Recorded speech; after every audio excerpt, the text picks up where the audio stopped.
চলুন তাহলে একটা সহজ পদ্ধতিতে আজকে আমরা কন্টিনেন্টাল চিকেন রান্না করা শিখি। এই চিকেনটা বানানোর জন্য আপনাদের লাগবে বিভিন্ন ধরনের সবজি।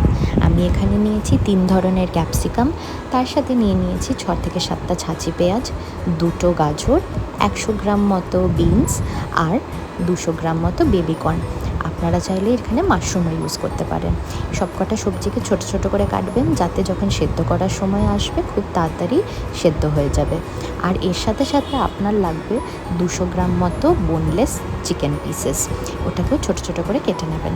এবার একটা বাটা করতে হবে আমাদের।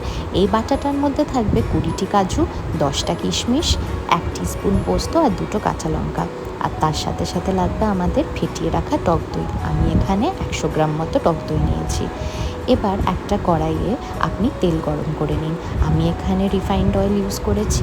রিফাইন্ড অয়েল ইউজ করলেই ভালো হয়, আপনি চাইলে অলিভ অয়েলও ইউজ করতে পারেন। তার সাথে নিয়ে নেব 1 টেবিল স্পুন বাটার। এটা যে একটু গরম হয়ে আসবে তখন 1 চিমটে গোটা জিরে দিয়ে দেবো।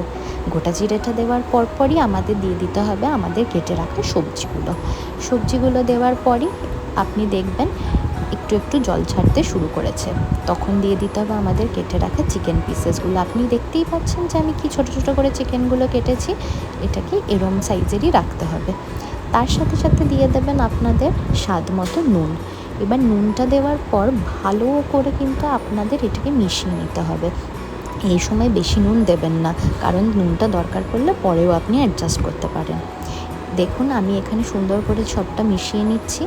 এটা মিশিয়ে নেওয়ার পরে আপনি দেখবেন অল্প অল্প জল ছাড়তে শুরু করে। এই সময় আপনি কিন্তু কোনো জল দেবেন না এক্সট্রা। এবার আপনি এটাকে ঢেকে 5 থেকে 10 মিনিট মিডিয়াম ফ্লেমে একটু ভেজে নিন। ভেজে নেওয়ার পর যে টক দইটা ছিল ফ্যাটানো, সেটা এবার উপর দিয়ে দিয়ে দিন।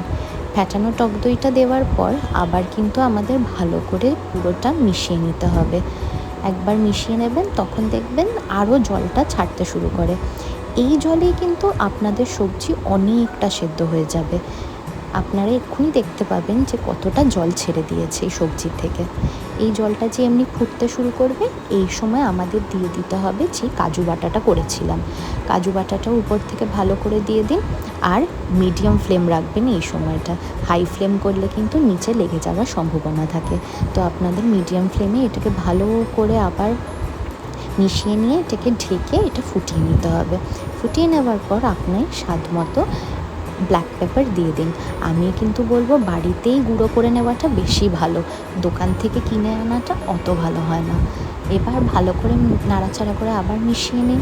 মিশিয়ে নেওয়ার পর যেই ফুটতে শুরু করবেন, আপনারা দেখতে পাবেন এই সময় অলরেডি অনেকটা সব সবজি সেদ্ধ হয়ে গেছে। আপনারা পেঁয়াজের রং দেখে নিশ্চয়ই বুঝতে পারছেন সেটা।